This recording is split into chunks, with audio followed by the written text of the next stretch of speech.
A nova era do Dorival Júnior está começando no dia de hoje. O Brasil enfrenta a Inglaterra às 4 da tarde no Templo do Futebol, lá no estádio Wembley. Muita gente questionando, né, essa seleção brasileira de hoje, né, que não tem grandes craques, tem bons jogadores, mas não tem grandes craques. E não tem aquela peça que você diga assim, esse cara é o dono do time, não tem. O capitão do time, para ter uma ideia, deve ser o Danilo. Danilo, que é o lateral direito, que já participou da Copa do Mundo, tem uma certa experiência, mas que é, na minha visão, questionável tecnicamente na lateral direita, principalmente depois que nós tivemos Jorginho, Cafu, né? Como é que a gente pode pensar em Danilo como sendo a grande referência da seleção brasileira? Mas a seleção brasileira tem um jogo importante contra a Inglaterra. Importante no sentido de observação para o Dorival Júnior. Dorival Júnior, que é o cara que assumiu a seleção depois do Fernando Diniz. Fernando Diniz, que para muitos era o melhor nome para a seleção, para mim nunca foi, mas que era o melhor nome para a seleção. Depois vem o Dorival Júnior, que assume essa bronca, né?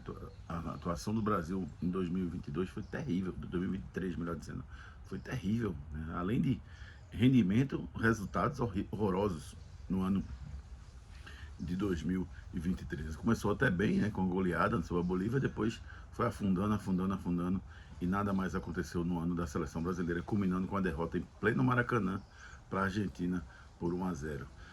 Acho que o Dorival ele tem que pensar para o futuro. Eu costumo dizer que existe uma diferença entre você ser campeão do mundo e você ter a melhor seleção, você ter o melhor futebol do mundo. A seleção argentina, por exemplo, para mim, é uma seleção que foi campeã do mundo, mas que está longe de ter o melhor futebol do mundo. Longe, longe, longe. Para mim, o melhor futebol do mundo é praticado na Inglaterra, que não tem título, que não foi campeão do mundo recentemente.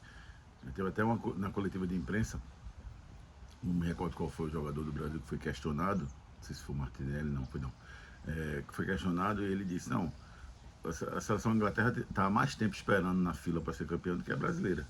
E tá, né? E assim, o que mostra que a gente tem que separar as duas coisas. Uma coisa é o rendimento dentro de campo, outra coisa é título. E uma coisa é ter o melhor futebol do mundo, isso é praticado na Europa com certeza. Outra coisa é ser campeão do mundo. O Brasil pode muito bem em 2026, se Dorival Júnior fizer um grande trabalho, chegar à decisão da Copa do Mundo, mesmo sem ter o melhor futebol do mundo. Para mim foi o que aconteceu com a Argentina. A Argentina não tem o melhor futebol do mundo, mas tem jogadores que sabem jogar, jogadores experientes, jogadores que estavam com uma fome enorme por conta do jejum de títulos que a Argentina estava. Tudo isso proporcionou uma condição ideal para a conquista de um título ou para a briga do título até a reta final. A Argentina, para mim, junto com o Brasil e França, eram os times que mais candidatos ao título em 2022. Né? O Brasil acabou escapando depois que tomou aquele gol da Croácia, senão ele ia fazer uma semifinal contra a Argentina. E ali o bicho ia pegar. Não quer dizer que a Argentina ia vencer, nem quer dizer que não. Também não quer dizer que o Brasil iria ganhar. Né? Muita coisa poderia acontecer naquele momento, diante de tudo que a gente viu. O fato é que a gente tem toda a clareza de que o Brasil pode sim ser campeão do mundo. Por que não? Pode sim fazer um trabalho legal e chegar a ser campeão do mundo em 2026. Mas começa por hoje. O Dorival Júnior começa um trabalho hoje analisando jogador a jogador, conseguindo construir uma relação, iniciando a construção de uma relação jogador a jogador. E aí é muito importante o trabalho do Dorival, porque uma Copa do Mundo não se ganha naquele torneiozinho de 7 jogos ali não, se ganha antes, bem antes, se ganha a partir do primeiro dia que você pisa dentro da CBF, a partir que você acerta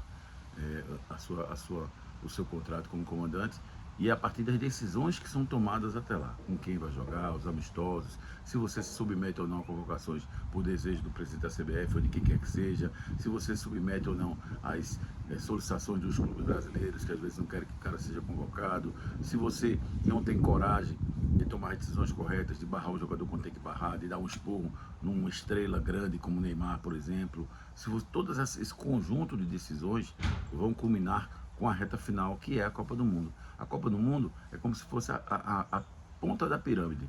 O resto você constrói a partir de agora. É o que Dorival está começando a partir de agora. Eu não estou preocupado com o resultado contra a Inglaterra, só não quero passar vergonha. A Inglaterra é o melhor time, a Inglaterra joga melhor, a Inglaterra já jogando em casa, o Brasil está desconstruído, está numa fase terrível, o Brasil não tem melhores jogadores. Então, assim, tudo leva a crer que o Brasil vai perder hoje. Pode ter uma surpresa? Lógico que pode, porque é o Brasil. mas tudo leva a crer que vai perder. O que eu não quero é que passe vergonha, entendeu? Eu quero que os jogadores se empenhem. E mais do que isso, o Dorival vai conseguir enxergar quem tem cara de seleção, quem não tem. Tem jogador que na seleção não joga. Vou dar um exemplo claro para você. O Vinícius Júnior é um craque de bola. Espetacular. O melhor jogador do Brasil depois de Neymar. Mas na seleção não joga. Na seleção ele parece que ele quer desfilar na seleção. Não no sentido de cai, porque isso quem faz é o Neymar. No sentido do jogo mesmo, do jogo jogado, do jogo certo.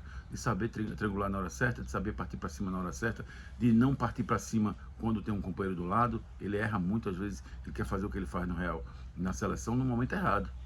Então, acho que esse ponto é bem importante para a seleção brasileira. O ataque é o único ponto da seleção que é mantido, né? Que é o Rodrigo, o Vinícius Júnior e o Rafinha.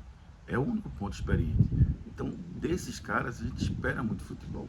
São jogadores que já participaram de Copa do Mundo, são jogadores que ganham milhões, jogadores que jogam em Real Madrid e Barcelona, dois dos maiores clubes da história do futebol. Então, assim, esses caras precisam entender que quando bota amarela, tem que ter um upgrade. Se eu jogo bem no clube, com a amarelinha eu tenho que jogar melhor. Essa é a sensação que eu acho que deveria ter. Como acontecia com o Kaká, com o Ronaldo, com o Rivaldo, com o Ronaldinho Gaúcho, com esses caras. Esses jogadores do Brasil hoje, por várias circunstâncias, eles chegam à seleção brasileira sem esse algo mais. E é esse algo mais que a gente espera que o Dorival Júnior consiga começar a construir a partir de agora. Para a gente fechar esse bate-papo sobre a seleção brasileira, né, que enfrenta hoje a Inglaterra, Neymar. Neymar é importante para a seleção? A gente consegue jogar sem o Neymar? Eu diria que na vida ninguém é insubstituível. Se o Neymar parar de jogar hoje, a seleção continua. E outros jogadores vão surgir. Talvez não no mesmo talento, talvez não com a mesma personalidade. O Neymar tem a personalidade dele. Neymar é curioso, só fazendo um parêntese. O Neymar, para mim, ele nasceu na hora errada. Se ele nasce naquela relação, naquela geração do Kaká, do Robinho, do Ronaldo, ele naturalmente ia se sentir cobrado. Hoje ele está sozinho. Hoje ele manda, desde 2010, é o único craque do Brasil, inquestionável dentro de campo, é o Neymar. E olha que algumas pessoas ainda questionam, mas eu acho o Neymar espetacular, um dos maiores jogadores da história do Brasil, sem dúvida nenhuma, por tudo que ele jogou. Mas o Neymar ainda é útil para a seleção. Ainda é útil, sim. Ele volta à seleção provavelmente em setembro, nas eliminatórias da Copa do Mundo. O Brasil joga setembro, outubro e novembro, 3 jogos eliminatórios esse ano. E o Neymar vai ser figura carimbada e presente nesses jogos. O Brasil precisa dele. Mas o Dorival precisa encaixar. Precisa ver o Neymar jogando, precisa ver o que ele vai fazer. Porque não adianta nada ter o Neymar sem ele querer jogar. Então, sentindo no dia a dia, não é o que ele fala. Não é ele dizer, Dorival, pode contar comigo, eu vou jogar a Copa de 2006. Não é isso. As pessoas às vezes falam muito mais por atitude do que por palavras.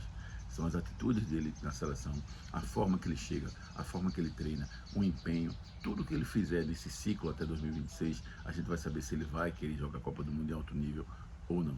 Quem vai dizer isso é o tempo.